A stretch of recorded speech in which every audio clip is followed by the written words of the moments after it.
जिस पर अल्लाह की रहमत का साया था, जिन्हें अल्लाह ने भूख से बचाया, खौफ से बचाया, दुश्मन से बचाया और हर मुश्किल में अपनी मदद का एहसास दिलाया। फिर अल्लाह ने उन्हें सिर्फ एक इम्तिहान दिया। इम्तिहान छोटा था लेकिन सब्र से भरा हुआ। हम अल्लाह के हुक्म को नहीं तोड़ेंगे, बस घुमा फिराकर अपना फायदा निकाल लेंगे।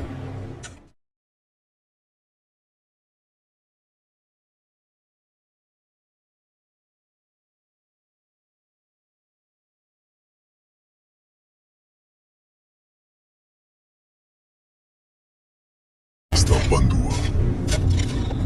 फिर एक रात अल्लाह का फैसला उतरा। न तूफान आया, न बिजली गिरी, न जमीन फटी, और जब सुबह हुई तो वो पूरी कौम इंसान नहीं रही। जो कल तक अल्लाह के सबसे करीब थे, आज वो कौम बंदर बन चुकी थी।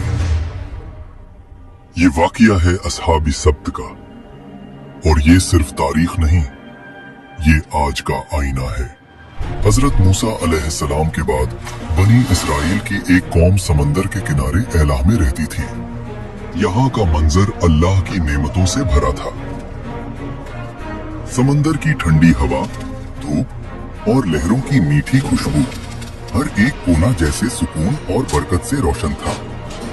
ये लोग अल्लाह के नाम से वाकिफ थे, उसके अहकाम जानते थे, लेकिन दिलों में एक पुरानी आदत जिंदा थी। ये कौम पहले भी वादा करती थी और फिर उसे अपनी सहूलत के मुताबिक तोड़ देती थी। एक वादा तोड़ने से क्या होगा? हम बाद में अल्लाह से माफी मांग लेंगे। जुबान से इताअत और अमल में चालाकी। उस कौम के बुजुर्ग कहते, हम अल्लाह के मुंतखब किए हुए लोग हैं, हम पर पाबंदी क्यों लगाई गई? पाबंदी नहीं, ये इम्तिहान है और हमें अल्लाह पर यकीन रखना चाहिए। अल्लाह ने उनके हाल को देखकर उन पर एक ऐसा इम्तिहान रखा जो उनके दिल का राज खोल दे। इसलिए उन पर पाबंदी लगाई गई सिर्फ सब्त यानी हफ्ते के दिन की। अल्लाह ने उस कौम से कहा, सिर्फ हफ्ते के दिन अपनी तिजारत छोड़ दो, अपनी मशगूलियत छोड़ दो और सिर्फ मेरी इबादत करो। शहर में आवाज फैली। एक शख्स बोला, सिर्फ एक दिन की बात है, अल्लाह के लिए रुक जाएंगे। दूसरा हंसकर बोला, देखते हैं जब समंदर मछलियों से भर जाए तब भी। और फिर इम्तिहान ने अपनी शक्ल दिखाई। जिस दिन शिकार मना था उसी दिन समंदर मछलियों से उबल गया। ताजी मोटी मछलियां जैसे खुद किनारे तक आकर कह रही हो, हमारा शिकार करो। ऐसा पहले कभी नहीं हुआ, ये अल्लाह का इम्तिहान है। रात का अंधेरा शहर पर छा गया। घरों के अंदर लोग परेशान थे। एक छोटी सी खता भी लंबे झगड़े में बदल जाती थी। मछलियों के शिकार न होने की वजह से घर में रोज झगड़े हो रहे।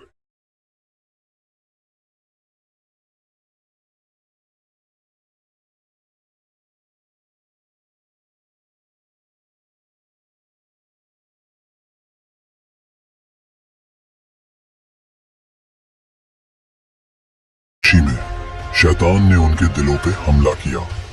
ये दिन सिर्फ एक रास्ता रोकता है, चालाकी दिखाओ और अल्लाह के हुक्म को घुमा फिराकर अपना फायदा निकालो। लोग आपस में एक दूसरे की तरफ देखते हैं और उनके चेहरों पर एक ऐसी मुस्कुराहट उभर आती है जो उन्हें एक बड़े अजाब की तरफ खींचने वाली थी। एक आदमी ने बोला, हमें कुछ ऐसा करना होगा कि हफ्ते के दिन मछलियां किसी जाल में फंस जाएं और हमें कुछ ना करना पड़े। दूसरा शख्स फौरन बोला, बस नालियां निकाल देंगे, मछलियां खुद जाल में फंस जाएंगी और फिर इतवार को निकाल देंगे। अल्लाह भी खुश हो जाए और हम भी। और फिर वो लोग समंदर के किनारे गए, नालियां खोदना शुरू की, जाल बिछाया और अपनी चालाकी से रास्ता निकाल लिया। बुजुर्गों ने उनसे कहा, अल्लाह सब देख रहा है, ये वक्त हमारी नीयत का है। नौजवानों ने हंसकर जवाब दिया, हम तो अक्लमंद हैं। देखो, हमने तो हुक्म नहीं तोड़ा, सिर्फ एक रास्ता निकाला है। लेकिन उन्हें याद नहीं था कि चालाकी और गुनाह का इम्तिहान अल्लाह के सामने कभी छुपा नहीं रहता। गुनहगार लोग मछलियों का बोझ उठाकर घूम रहे थे। उनकी चालाकी थी।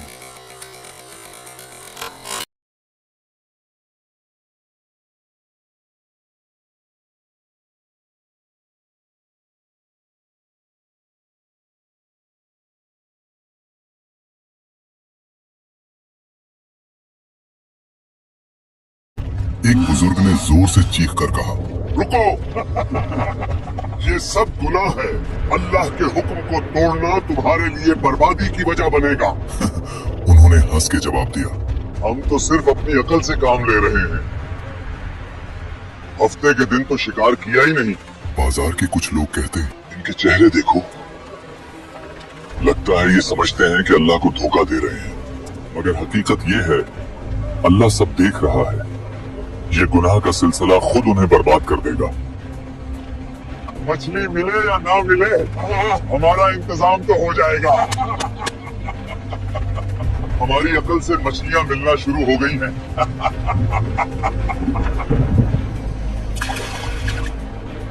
हमें इन नाफरमान लोगों से अलग होना पड़ेगा, कहीं हम पर भी अजाब ना आ जाए।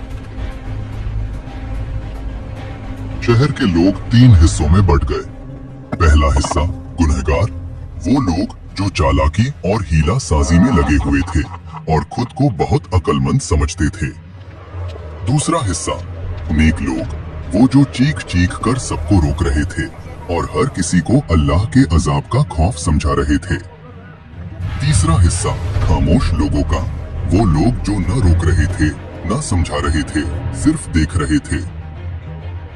एक आदमी बोला, हम तो सिर्फ देख रहे हैं, अल्लाह की रहमत उनके साथ है या नहीं। जब बाकी लोग उन गुनहगार लोगों को दीवार पर चढ़कर देखते तो वो लोग दावत उड़ा रहे थे, मछलियां खा रहे थे, हंस रहे थे। हम दावत उड़ा रहे हैं जबकि दूसरे भूखे मर रहे हैं। नेक लोग कहते, हमने कितनी दफा समझाया, फिर भी ये लोग अपने गुनाह में इतने पुरअज़्म हैं। ये नाफरमानी नहीं बल्कि हमारी अकल का नतीजा है। अल्लाह हम पर मेहरबान है। और यही वो रात थी जब तंबीह का सिलसिला खत्म हुआ और बर्बादी का वक्त करीब आया। शहर की गलियां खामोश, सिर्फ समंदर की हल्की लहरें और हवा का शोर। गुनहगार लोग पेट भर कर सो गए और फिर खामोशी में एक आवाज जैसे फिजा से गुजर रही हो, जलील और रुस्वा, बंदर बन जा। पहले हल्का सा साया आया, फिर उनके चेहरे बिगड़ने लगे।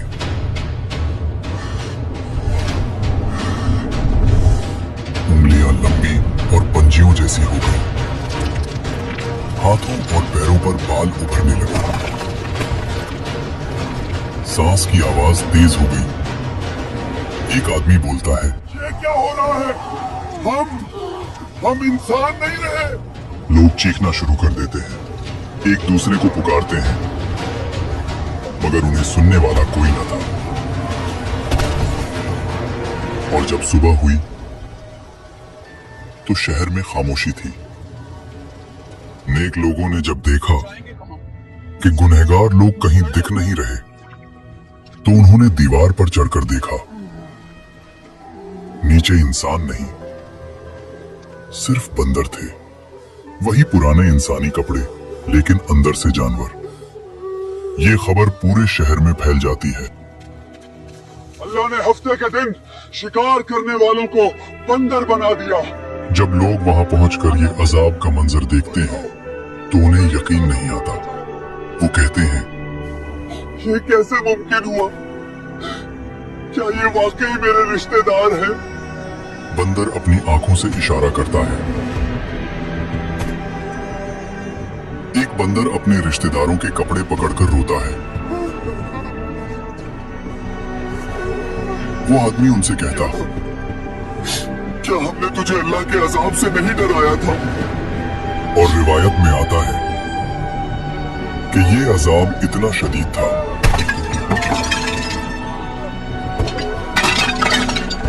ये लोग 3 दिन से ज्यादा जिंदा न रह सके, न खाए न पिए, बस तड़प तड़प कर खत्म हो गए। असहाब सब्त का जुर्म मछली पकड़ना नहीं था, उनका जुर्म था अल्लाह के कानून के साथ हीला साजी करना। आज भी हम कहते हैं सूद एक प्रॉफिट है, रिश्वत सिर्फ तोहफा है और झूठ एक मार्केटिंग टेक्निक।